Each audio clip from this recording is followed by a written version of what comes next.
ರಾಜ್ಯದಲ್ಲಿ ಮುಂದುವರೆದಿದೆ ವರುಣನ ಅವಾಂತರ. ಮಣ್ಣಿನಡಿ ಸಿಲುಕಿದ ಇಬ್ಬರು ಮಕ್ಕಳು ಜಸ್ಟ್ ಮಿಸ್ ಆಗಿದ್ದಾರೆ ಎನ್ನುವುದರ ಡೀಟೇಲ್ ಸಿಗ್ತಾ ಇದೆ. ಪುತ್ತೂರಿನ ಬನ್ನೂರು ಸಮೀಪದ ಜೈನರ ಗುರಿಯಲ್ಲಿ ನಡೆದಂತಹ ಘಟನೆ ಇದು. ನಸುಕಿನ ಜಾವ ನಿದ್ದೆಯಲ್ಲಿದ್ದ ವೇಳೆ ಮಣ್ಣು ಕುಸಿತವಾಗಿದೆ. ಮಣ್ಣಿನಡಿ ಸಿಲುಕಿದ್ದ ಇಬ್ಬರು ಮಕ್ಕಳನ್ನ ಕೂಡ ಪೋಷಕರೇ ಪಾರು ಮಾಡಿದ್ದಾರೆ. ಅದಕ್ಕೆ ಹೇಳ್ತಾ ಇರೋದು ಜಸ್ಟ್ ಮಿಸ್ ಆಗಿದ್ದಾರೆ ಇಬ್ಬರು ಮಕ್ಕಳು ಅಂತ. ನಿನ್ನೆ ಮಂಗಳೂರಿನ ಬಂಟ್ವಾಳದಲ್ಲಿ ಮನೆ ಗೋಡೆ ಕುಸಿತವಾಗಿರೋದ್ರಿಂದ ಪಕ್ಕದ ಮನೆಗೆ ಹಾನಿಯಾಗಿ ಮನೆಯಲ್ಲಿದ್ದ 4 ಕೂಡ ಸ್ಥಳದಲ್ಲೇ ಮೃತಪಟ್ಟಿದ್ರು. ಎಂತಹ ಅವಘಡ ಅದು!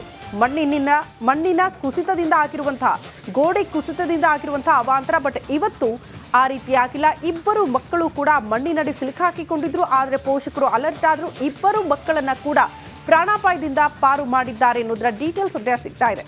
ಸಹಜವಾಗಿ ಮಳೆಗಾಲದ ಸಂದರ್ಭದಲ್ಲಿ ಈ ಕೊಡಗು, ಮಂಗಳೂರಿನ ಬಂಟ್ವಾಳ ಈ ಭಾಗದಲ್ಲೆಲ್ಲ ಮಣ್ಣು ಕುಸಿತ ಉಂಟಾಗೋದು, ಮನೆ ಗೋಡೆಗಳ ಕುಸಿತ ಆಗೋದು, ಇಂಥ ಅನಾಹುತಗಳು ಮೇಲಿಂದ ಮೇಲೆ ಸಂಭವಿಸ್ತಾನೆ ಇರುತ್ತೆ.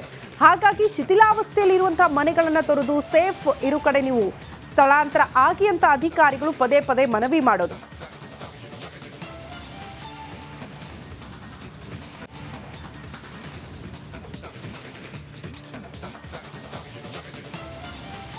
ಈ ಬಗ್ಗೆ ಮತ್ತಷ್ಟು ಡೀಟೇಲ್ಸ್ ಅನ್ನು ಕೊಡ್ತಾರೆ ನಮ್ಮ ಪ್ರತಿನಿಧಿ ದಿನೇಶ್ ದೂರವಾಣಿ ಸಂಪರ್ಕದಲ್ಲಿ. ದಿನೇಶ್, ಈ ಘಟನೆ ಕುರಿತು ಮತ್ತಷ್ಟು ಡೀಟೇಲ್ಸ್ ಏನ್ ಕೊಡ್ತೀರಿ? ಇಬ್ಬರ ಮಕ್ಕಳ ಪರಿಸ್ಥಿತಿ ಯಾವ ರೀತಿ ಇದೆ ಈಗ?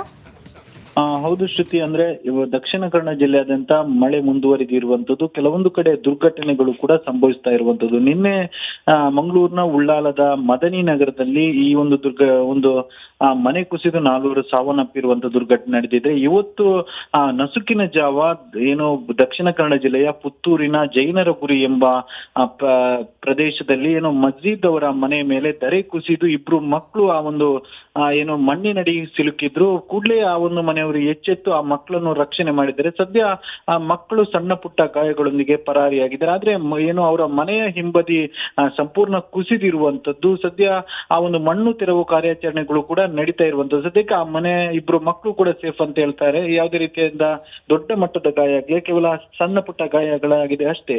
ಆದ್ರೆ ಈ ದಕ್ಷಿಣ ಕನ್ನಡ ಜಿಲ್ಲೆಯಾದ್ಯಂತ ಮಳೆ ಮುಂದುವರಿದ ಕಾರಣವಾಗಿ ಕೆಲವೊಂದು ಕಡೆ ನಾನಾ ಅವಾಂತರಗಳು ಕೂಡ ಸೃಷ್ಟಿಯಾಗಿರುವಂತ, ಅಂದ್ರೆ ತಗ್ಗು ಪ್ರದೇಶ ಜಲಾವೃತಗೊಳ್ತಾ ಇರುವಂತದ್ದು ಮತ್ತು ಕೆಲವೊಂದು ಕಡೆ ಈ ರೀತಿ ಗುಡ್ಡ ಕುಸಿತ ಕೂಡ ಆಗ್ತಾ ಇರುವಂತದ್ದು. ಇನ್ನು ದಕ್ಷಿಣ ಕನ್ನಡ ಜಿಲ್ಲೆಯ ಸುಬ್ರಹ್ಮಣ್ಯದಲ್ಲಿ ಸ್ನಾನಘಟ್ಟ ಕೂಡ ಮುಳುಗಡೆ ಆಗಿರುವಂತದ್ದು. ಓಕೆ ದಿನೇಶ್, ಆ ಕುರಿತಂತೆ ಮಾಹಿತಿ ಪಡೆದುಕೊಳ್ತೀವಿ, ಹಾಗೆ ಸಂಪರ್ಕದಲ್ಲೇ ಇರಿ.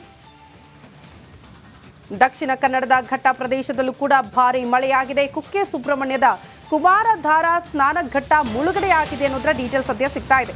ಕುಮಾರಧಾರ ಕಿಂಡಿ ಅಣೆಕಟ್ಟು ಸಂಪೂರ್ಣವಾಗಿ ಮುಳುಗಡೆಯಾಗಿದೆ. ಕುಮಾರಧಾರ ನದಿಗೆ ಇಳಿಯದಂತೆ ಭಕ್ತಾದಿಗಳಿಗೆ ಸೂಚನೆ ನೀಡಲಾಗಿದೆ. ನದಿ ತೀರದಲ್ಲಿ ಭದ್ರತಾ ಸಿಬ್ಬಂದಿ, ಹೋಮ್ ಗಾರ್ಡ್ಸ್